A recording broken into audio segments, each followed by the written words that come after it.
Maybe you've sat in a pew, the kind where the air feels heavy, and the words coming from the pulpit seem to press down on your soul. Maybe you wanted to believe they were good words, God's words, but something deep inside you felt a quiet ache, a whisper that said, "This doesn't feel like love." If that's you, I want you to know right now, you are not alone. I see you, and more importantly, God still sees you. Today, we're starting with one of the most misused verses to control women, Ephesians 5, verse 22. Wives, submit yourselves to your own husbands as you do to the Lord. Let's pause for just a moment. Take a deep breath with me, because I know how this verse has been used to make you feel small. Maybe someone told you that real submission meant erasing your own voice. Maybe you were taught that questioning a man's decision was questioning God himself. And maybe, out of love for God, you stayed silent, even when everything inside you was screaming that something was wrong. Hear me now with all the tenderness I can offer. This verse was never meant to silence you. It was never meant to make you feel invisible. The very next words call husbands to love their wives as Christ loves the church. And how does Christ love? He sacrifices. He serves. He never controls. The Jesus who lifted women up, who defended them, who gave them dignity when others tried to take it away. He is not the same as the pastor or the leader who told you to endure harm for the sake of being submissive. If someone used this verse to justify control, to demand blind obedience, to keep you quiet while you were hurting, that was not God's heart. Leaving harm is not leaving Him. Saying no to abuse is not rebellion. You are still His beloved daughter, worthy of love, worthy of being heard. When Paul wrote those words, he was painting a picture of mutual honor, not dominance. Any man who twists that verse to elevate himself while lowering you is not reflecting Christ. Take this truth with you now. God never asks you to stay in what He died to free you from. Maybe you've heard these words spoken from a pulpit, maybe even more than once. Obey your leaders and submit to their authority, for they keep watch over your souls as those who must give an account. Hebrews 13, verse 17. I know how it feels to hear that verse used like a hammer. Maybe it was said to keep you in line. Maybe it was whispered as a warning when you started to ask hard questions. Maybe someone told you that obedience to a man in power was the same as obedience to God Himself. Take a breath here with me. That's a lot of weight to carry on your shoulders, isn't it?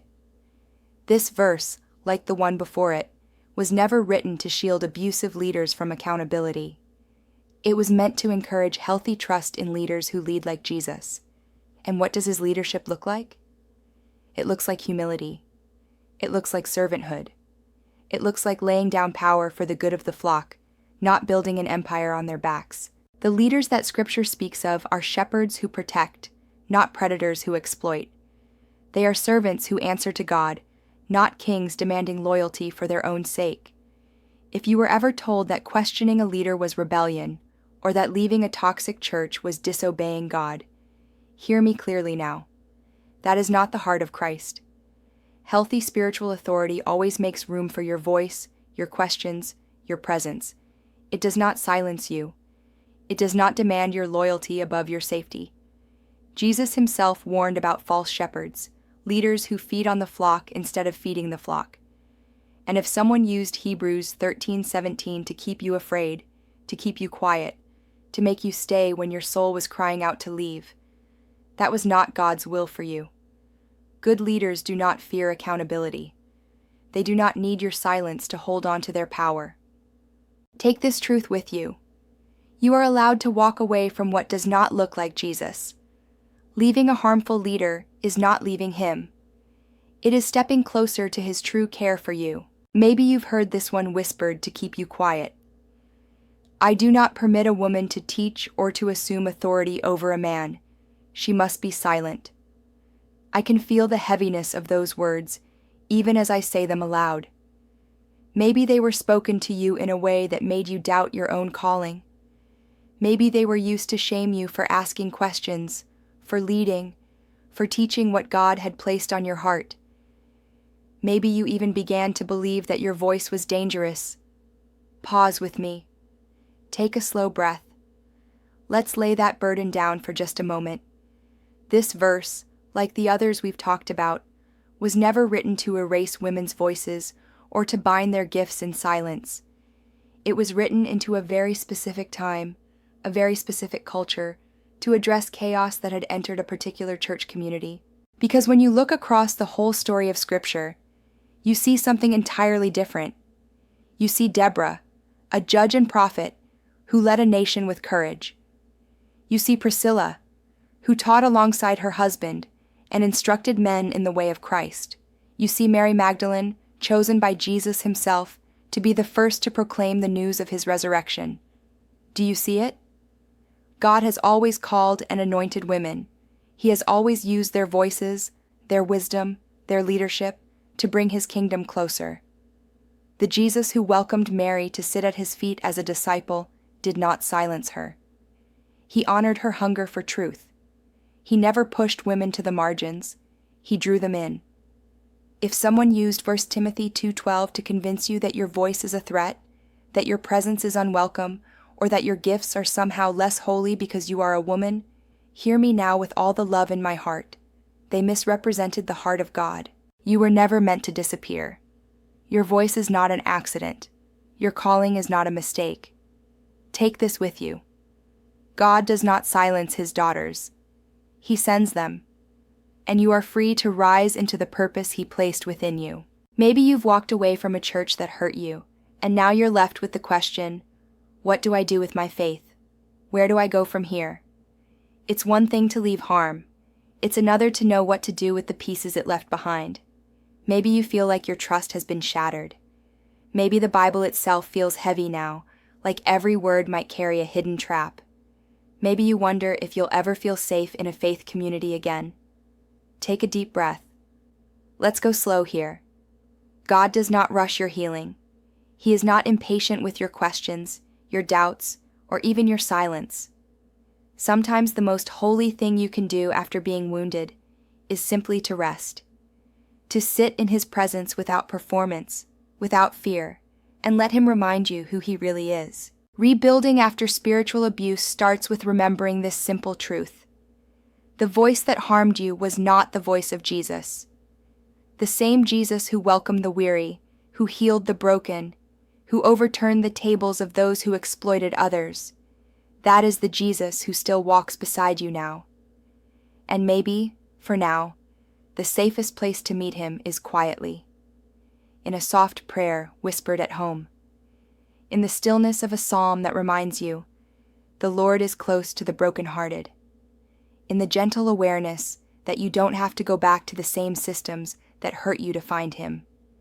When the time is right, he will lead you to safe people, people who listen, who love without condition, who reflect his kindness instead of demanding your loyalty. You don't have to rush to find the perfect church. Healing is not about jumping back into something. It's about learning to trust his heart again. Hear this clearly. You are allowed to rest. You are allowed to rebuild slowly. And when you're ready, you are allowed to use your voice again. This time in freedom, not fear.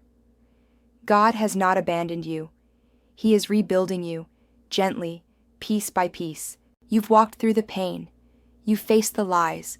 You've taken the brave step of seeing what was never God's heart for you. And now, maybe for the first time in a long while, there's space to breathe. Maybe it still feels fragile. Healing always does in the beginning. But even in that fragility, something new is stirring. Can you feel it? That quiet whisper in your soul that says, there's more for you than fear, more than silence, more than survival. I want you to know this. You are not the same woman who sat in that pew, believing you had to disappear to be faithful. You are stronger now, wiser, softer in all the right ways, but also steadier than you know. And God is not finished with you. The same Jesus who saw Mary Magdalene and entrusted her with the greatest news in history sees you now. He has always seen you. The same Spirit who filled Deborah with wisdom, who gave Priscilla courage to teach, who spoke through countless women in Scripture, that same Spirit still rests on you. God does not waste what you've endured. He redeems it.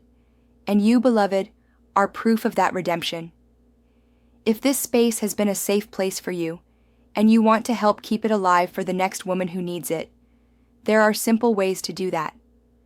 You can subscribe, so you'll know when another message of hope is waiting. You can share this with someone still sitting in the silence you've stepped out of. And if you ever feel led to go further, you can help keep this content free by supporting here. Ko-fi.com, Spiritual Healing Coach. It's never expected, only received with gratitude, because it helps this healing reach the women who need it most. But always remember, you don't owe anything to be part of this space. Your presence here is already enough. Go now at the pace of grace and know you are loved, you are seen, and your healing matters.